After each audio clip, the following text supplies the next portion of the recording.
Welcome to Taking Care of Business on Kern Radio Newstalk 1180 for the best in Saturday talk radio with your host Clay Kerner, and I'm Marty Pay. Clay, another outstanding show last week with City Council member Russell Johnson and Brandon Martin, who is the new director of the Small Business Development Center. You know, we went to a breakfast this past Thursday morning, and Russell was also the speaker and did a great job. Yes, he was, talking about the change he's going to try to implement in Bakersfield, which hopefully he'll be able to do. Next week is Memorial Day weekend. We've got a special show lined up, but I can't announce the guest yet because I'm still trying to firm up the second one, but it's going to be a very, very good show. Trust me, darling, it's going to be an excellent show. So it's so special, we don't know who's coming yet. I know one person, but I'll let you know, Clay. It's on a need-to-know basis. Otherwise, I'd have to kill you, and I don't want to do that. So, Clay, I hear you had a great dinner on Tuesday night. Actually, it was very, very informative. I went to Sacramento and had dinner with Connie Conway. She's the head of the Republican Party up there. She's the Assemblywoman in charge. And then Jean Fuller, Senator Fuller, joined us. Shannon Grove, the Assemblywoman from Bakersfield, joined us. And even Mike Rubio, the Senator from Bakersfield, came over and said hello. So it was a very good meeting. And Russell Fuller. Russ was there. He's my new best friend. Yes, Russ is another airplane enthusiast.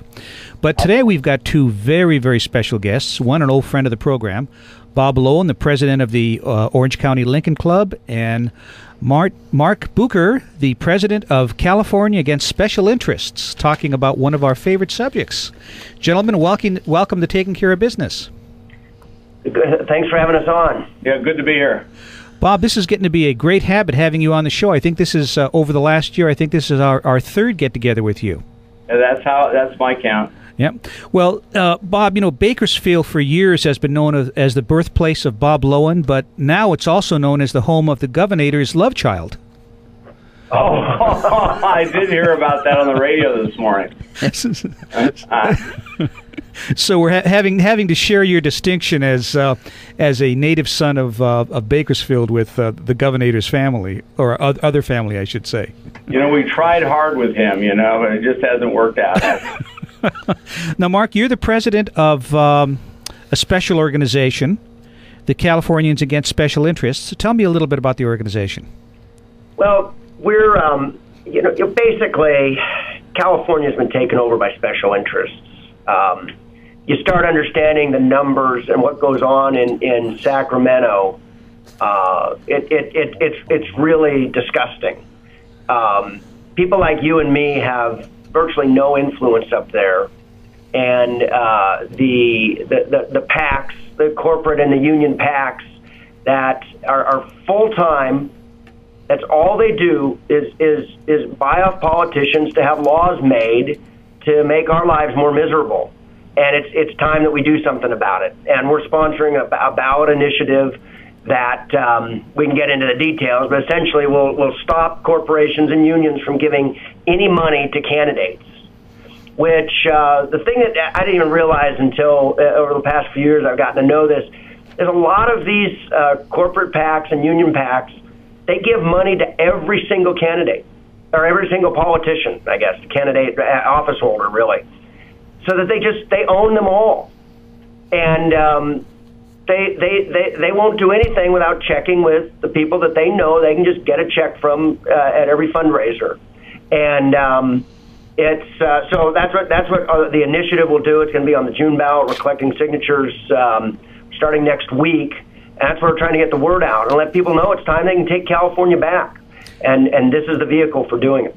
So basically what you're saying is they're playing both sides against the middle by supporting both sides of the aisle. And like you say, we're kind of stuck because it's not really our interests that are being served. It's the interests of the corporations and the unions. Right. The unions run government, and we can talk all about the pensions and all the rest and how cities everywhere are going broke, and we talk about that a lot. The corporations do it in the private sector, where they get laws that make it difficult for small businesses, make it difficult for anybody but them.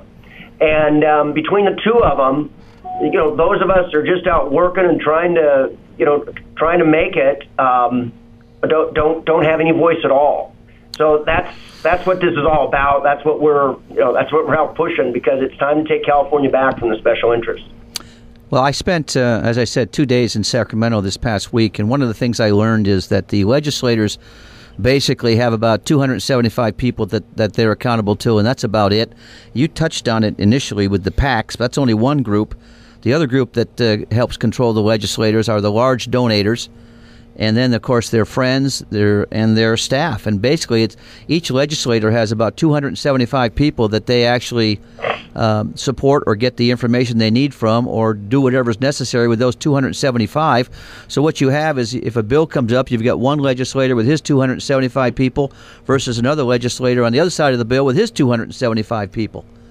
Yeah. Yeah, and fundamentally the problem is that there's just a blocking out. I mean, it's right now we're watching the NBA on TV, and you see the guys that always get all the rebounds. They're the guys that are really good at blocking out, and unfortunately, it's the special interests that block out the common people in California. And most of us always have thought that the representatives represent us, and they're supposed to be minding the store, as it were. They're supposed to be watching out for our interests. And really, the fact is that nobody's minding the store. Nearly 40% of all of the bills introduced in the legislature are sponsored by special interest lobbyists. And those particular bills are more than twice as likely to become law than any other bills. Amazing. And that's because of the amounts of money that are spent to keep the politicians in office. And that's because politicians in Sacramento want to remain in office. That's their main personal project in life. And after they get done and they get termed out, they want to get into the next office. And so every year, every minute of every day, they're thinking about how to get their campaign funding, and they're looking to get to the next, go to the next, fundraiser. And in the 2010 election cycle alone, $710 million was spent on campaign funding. We're having a conversation with Bob Loewen, the president of the Orange County Lincoln Club, and Mark Bucher, the president of California Against Special Interests. Bob, it's interesting that term limits in California does give us some credibility in being able to get rid of our legislators that aren't doing a good job. But as you pointed out, also all they do is move to the next stage, or from the Assembly to the Senate, or to an elected position, or when they get termed out of everything, they'll get to an appointed position like the Work Comp Board that Governor Brown is trying to get rid of. So one of the things we don't have in the federal, of course, is there are no term limits. So True enough. But I'm not really sure that term limits have given us what we thought we were going to get. And my impression is that the special interests seem to be just even more powerful because of term limits, because the rookies come in to fill the vacancies, and they seem to be more and more beholden on the unions and the lobbyists that are there for the corporations. And their staff that's been there for year in and year out and are controlled by unions and lobbyists. Correct. Yeah, that's exactly what I was going to say, is that you come in as a newly elected office holder, and suddenly you have a lot of people that are just willing to throw money at you. And then they tell you, this is what Bob mentioned with these sponsored bills. So you've never been there before. You just got there, and all of a sudden someone shows up and says, here's a campaign contribution. Oh, by the way, here's a bill we'd like you to sponsor. It's all written for you. All the work's done. And it's actually given them more power by them, the special interest, to control Sacramento, because they're there. The legislators anymore are almost like just kind of a rotating group that comes in and out, but who's there all the time, year after year after year. And that's what I think has given rise to this concept of these sponsored legislation, because used to be the legislator, they had things that they were focused on. And instead, it's now, whoever's paying the bill, I'll do what they want. I'll do their bidding. Mm-hmm. Now, that's a great segue into what we all think the solution is, which is another campaign reform initiative. And we're looking at the new initiative is called Stop Special Interest Money Now, or I should say the Stop Special Interest Money Now Act. What makes this different? And, actually we're going to, we'll take a break in a couple seconds, and then we'll talk about this when we get back. But when we get back, let's talk about what makes this version different, this version of campaign reform different than Prop 226 and any of the other initiatives that we've tried in the past. So we'll be back in a moment on Taking Care of Business on Kern Radio Newstalk 1180.